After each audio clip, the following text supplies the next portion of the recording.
et bienvenue encore une fois de plus sur Powerful Télévision. Après des moments auxquels nous avons eu à parler sur le ministère prophétique, on a réussi à y parler sur comment prier.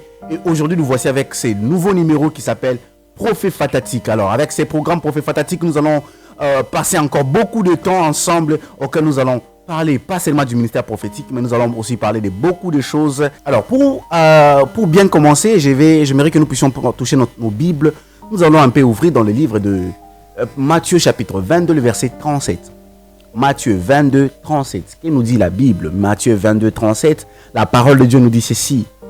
Jésus leur répondit, tu aimeras le Seigneur ton Dieu de tout ton cœur, de toute ton âme et de toutes tes pensées. Waouh!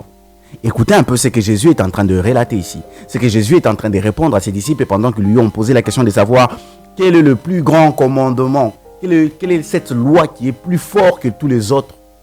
Et Jésus leur répondit, tu aimeras l'Éternel ton Dieu de tout ton cœur, de toute ta pensée et de toute ton âme. Vous savez, c'est là où le problème de la vie chrétienne se pose. Vous savez, il y a beaucoup de gens qui aiment Dieu et le diable sait que avec ces genres de personnes, même s'ils faisaient comment, ces personnes-là ne peuvent jamais renoncer à leur foi, ne peuvent jamais couper leur amour pour Dieu. Mais vous savez ce que le diable fait maintenant? Il passe aussi par cette force d'amour pour attirer les enfants de Dieu, pour prendre les enfants de Dieu. Vous savez, il y a des choses qui se disent, j'ouvre une parenthèse, il y a des fois, je vois ça souvent dans des coachings, où souvent c'est les femmes qui utilisent ça. Excusez-moi, je vais un peu beaucoup plus parler de l'amour pour avoir de bonnes références. Les femmes disent souvent que l'amour se paye. On peut payer l'amour avec l'argent, mais c'est faux, on ne peut pas payer l'amour avec l'argent. Si on dit qu'on a payé l'amour avec l'argent, donc cet amour, il n'y a pas l'amour, il n'y a que le vœu ou le vouloir de l'argent. Parce on connaît bien des gens qui travaillent et qui n'aiment pas leur travail, mais ils le font juste pour l'argent. Ce n'est pas à dire que comme ils sont en train de travailler, ils aiment leur travail, mais ils n'aiment pas leur travail, mais ils aiment l'argent qui vient de leur travail.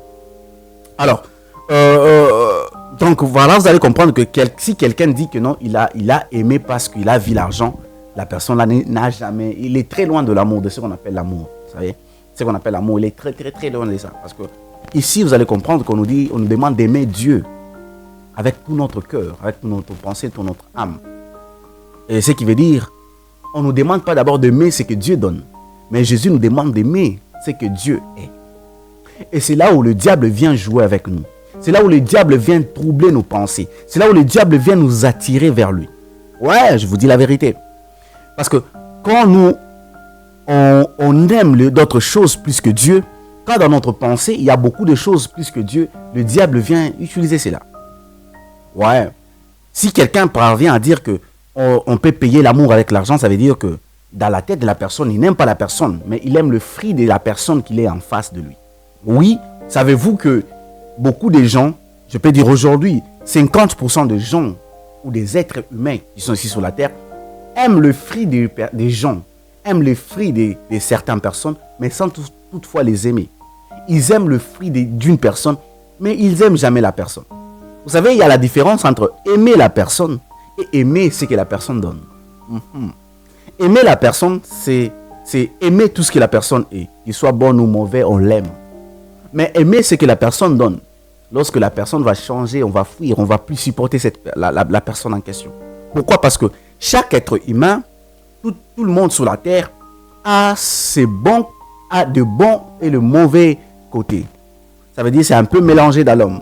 Dans l'homme, il y a ce cœur-là qui est bon, il y a la compassion, et il y a aussi le cœur-là qui est un peu différent.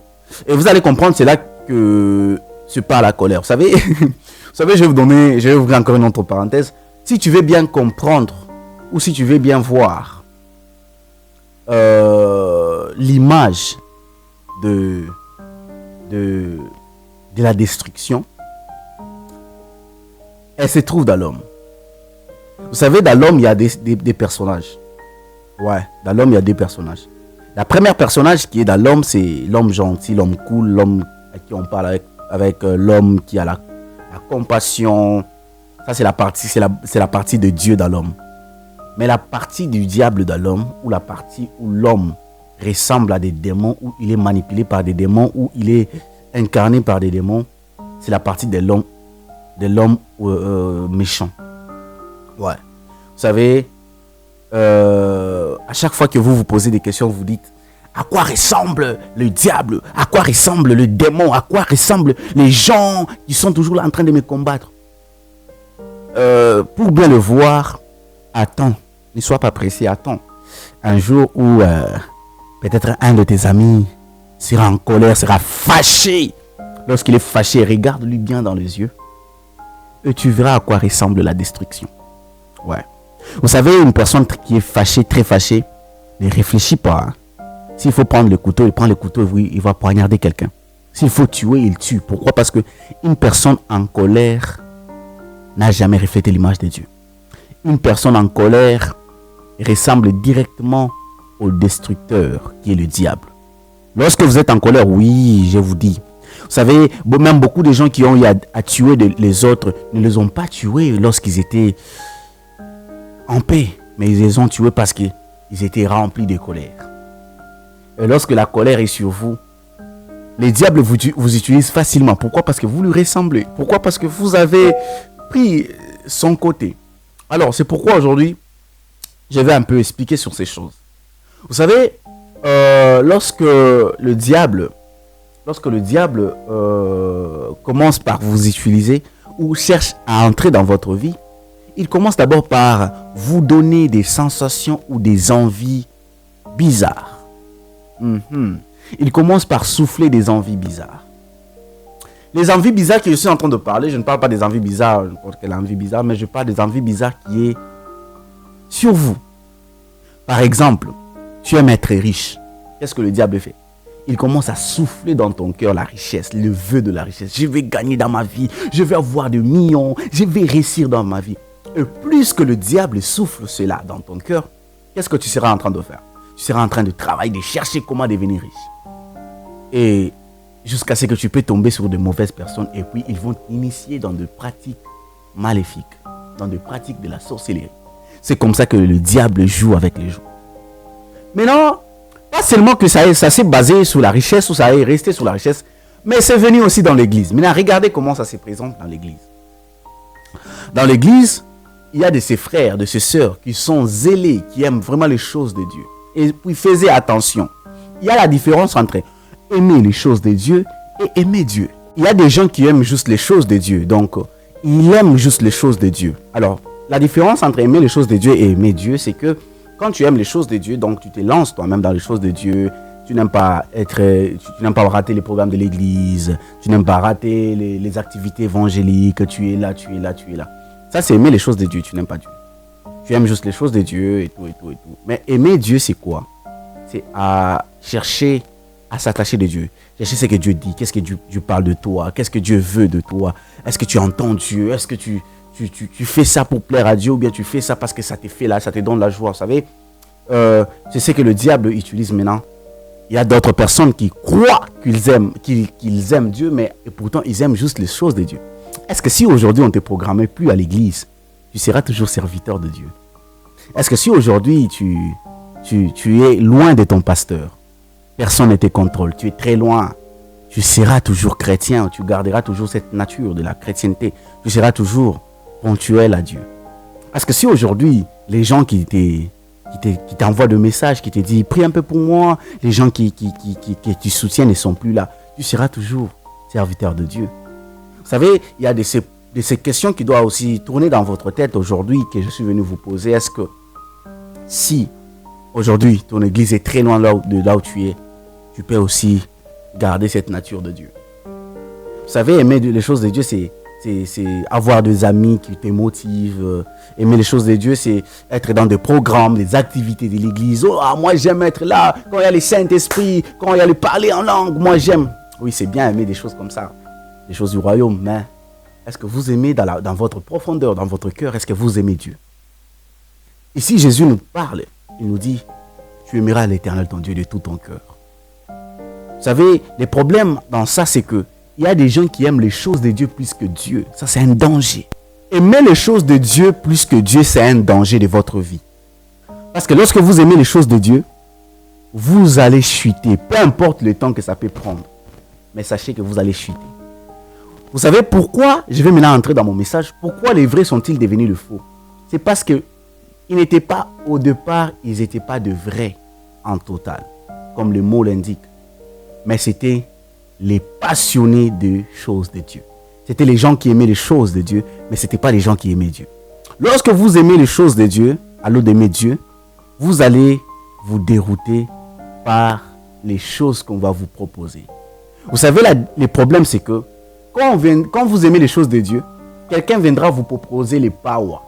Et à cause du power, vous allez laisser la voie de Dieu. Lorsque vous aimez les choses de Dieu, quelqu'un viendra vous proposer des millions et vous allez vous dérouter. Vous allez laisser les choses de Dieu pour aller suivre le million. Aujourd'hui, on est nombreux à condamner les gens qui sont en train de toucher aux fétiches, des gens qui sont en train d'entrer dans la magie. On est nombreux à les condamner.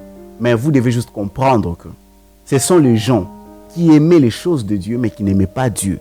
Lorsqu'on aime Dieu, on ne peut pas prononcer des mots genre « j'ai payé les prix ». Ouais. Vous savez, ces mots ici, je ne trouverai jamais quelqu'un qui peut me convaincre pour ces mots. Les mots genre j'ai payé les prix, ce n'est pas biblique. Ce n'est pas des choses qui viennent de Dieu. Tout ce qu'on reçoit de Dieu est symbolisé ou regroupé dans ce qu'on appelle la grâce. Mais lorsqu'il n'y a pas la présence de la grâce, ou bien la grâce n'est pas affichée, mais c'est vos efforts qui sont affichés, ce n'est pas Dieu. Jésus ne nous a pas promis ça. Ou Jésus ne nous a pas dit ça. Jésus ne nous a pas dit payer les prix pour avoir l'onction. Mais Jésus, ce qu'il pouvait nous dire, c'était prier sans cesse. Vous avez reçu gratuitement, donnez aussi gratuitement. Oh, bien-aimés dans le Seigneur, il ne faut jamais croire que si aujourd'hui, peut-être moi, j'ai prophétisé, c'est parce que j'ai fourni les efforts. C'est faux. Le prophétique est venu de soi. Je dormais seul et j'étais en train de voir les choses. J'étais en train de prier et je voyais les choses.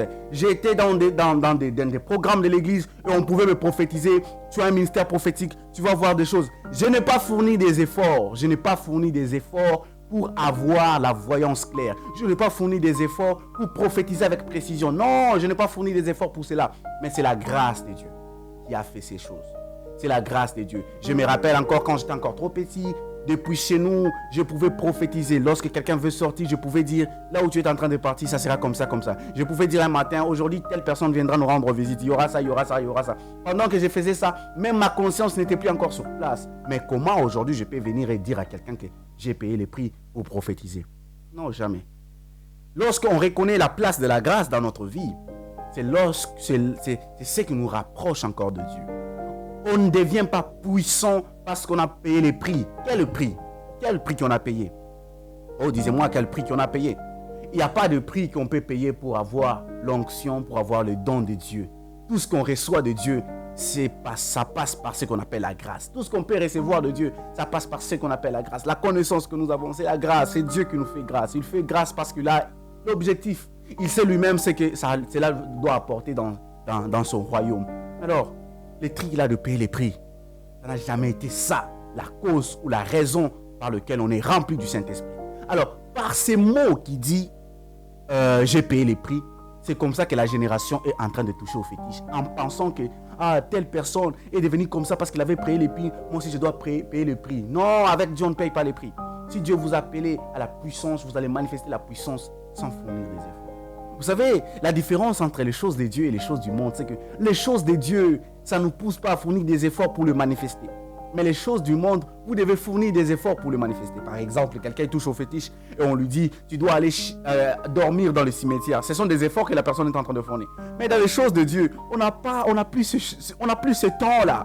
Vous savez, les choses de Dieu, c'est comme l'engin. Vous savez, la place où l'homme devait travailler durement. Quand un engin arrive, l'engin fait cela avec facilité. C'est comme ça aussi avec les choses de Dieu. Avec les choses de Dieu, c'est que lorsque on doit fournir beaucoup d'efforts pour retrouver la victoire. Avec les choses de Dieu, on dit seulement, toi démon, sors. Et les démons partent. C'est ça les choses de Dieu. Les choses de Dieu, ce n'est pas payer les prix. Non, non, non, non, non. Si on pouvait payer les prix, laisse-moi te dire, il y a des gens qui gênent plus que toi. Il y a des gens qui se sont même réfugiés dans des montagnes. Ils dorment là-bas, ils se réveillent là-bas. La pluie vient, les saisons changent, il est toujours là-bas. Mais il ne manifeste pas le fruit de l'esprit comme les autres qui sont chez eux à la maison, qui dorment bien, qui se réveillent bien, qui mangent. tous les jours et manifeste les fruits de l'esprit. Alors, ne pensez pas qu'être grand, ou pour que nous puissions devenir des grands, on doit payer les prix. Non, il n'y a pas des prix à payer. Mais on doit juste aimer Dieu. C'est ça le problème. Lorsque vous aimez Dieu, vous allez vivre dans ce qu'on appelle la grâce. Et la grâce vous amènera partout là où Dieu a voulu que vous soyez. Alors ce n'est pas un prix qu'on a payé. On ne paye pas un prix dans les choses de Dieu. J'aimerais que vous puissiez retenir cela. On ne paye jamais le prix dans les choses de Dieu. Oui, il y a des moments où on entre dans des retraites. Il y a des moments où Dieu dit entre en retraite. Et la majorité des retraites que nous entrons, c'est parce que Dieu veut peut-être nous faire comprendre quelque chose. Dieu veut nous enseigner quelque chose. Dieu veut nous révéler quelque chose. Est-ce que ça, c'est un prix qu'on est en train de payer? Non, ce n'est pas un prix qu'on est en train de payer. Vous savez, un prix, ce sont des sacrifices. Et le sacrifice, ce sont des choses qui nous coûtent cher, mais qu'on a à donner. Par exemple, dans la magie, il y a des choses, des gens qui ont donné leurs enfants, qui ont donné leurs membres de famille. C'est ça les sacrifices qu'ils ont payé les prix pour mériter ce qu'ils ont. Mais moi, c'est Jésus qui a payé le prix de tout ce que j'ai aujourd'hui. C'est Jésus qui a payé le prix de ma victoire. C'est Jésus qui a payé le prix de mon ministère. Je peux exercer mon ministère avec facilité parce que Jésus-Christ a payé le prix. Alors, gardez ceci en vous, dans votre cœur, que les vrais sont devenus les faux parce qu'ils ont été nourris d'une fausse vérité. Parce qu'ils ont été nourris. Sachez, retenez ceci, que les vrais sont devenus de faux. Pourquoi? Parce qu'on les a déroutés par la fausse doctrine. On les a déroutés par le message séducteur. Et ils se sont dit, on doit payer les prix. Alors, en cherchant à payer le prix, ils se sont déroutés de la voie de Dieu. Toi qui veux servir le Seigneur, tu veux rester dans la présence de Dieu. Aime Dieu plus que ton ministère. Aime Dieu plus que le prophétique. Aime Dieu plus que l'argent. Aime Dieu plus que toute autre chose. Et tu verras que tu feras les choses de Dieu avec facilité. Mais toi qui es passionné de prophétiser, de donner des numéros, toi qui es passionné de prophétiser avec précision, toi qui es passionné de power, laisse-moi te dire, plus que ta passion et ton cœur n'est pas sur Dieu, mais est sur les choses que Dieu donne et sur les choses que tu peux manifester dans l'ensemble, laisse-moi te dire, ça ne sera pas pour longtemps. Et c'est un danger pour ton ministère. C'est un danger pour toi parce que quand tu aimes les choses de Dieu plus que Dieu, le diable est derrière toi. Le diable est à ta porte pour te dérouter. Alors, la grâce a un grand rôle dans ta vie. Laisse la grâce parler. Quel est l'effort que toi tu peux fournir? Quel est le sacrifice que toi tu peux faire pour que tu commences à voir avec précision? Quel est le sacrifice que la Bible t'a demandé de faire pour que tu prophétises avec précision? Il y a la grâce. Arrêtez de distraire les gens. Il y a la grâce. Arrêtez de compliquer la vie des gens. Les choses sont très simples. Aimez Dieu de tout votre cœur. Aimez Dieu de tout votre cœur. Aimez Dieu avec votre cœur. Et le reste va venir. Il suffit d'aimer Dieu ici. Il ne suffit pas de « Oh, je dois faire ceci. Oh, tu dois prier tel ange. Oh, tu dois faire ceci. » C'est faux, c'est faux, c'est faux. Aimez Dieu de tout votre cœur. Et la grâce de Dieu va vous couvrir. Et vous allez voir le merveille. Vous allez manifester le merveille de Dieu. Alors que Dieu vous bénisse et que la paix du Seigneur soit encore avec vous. On se retrouve pour le prochain numéro des Prophètes Fatatiques. Time.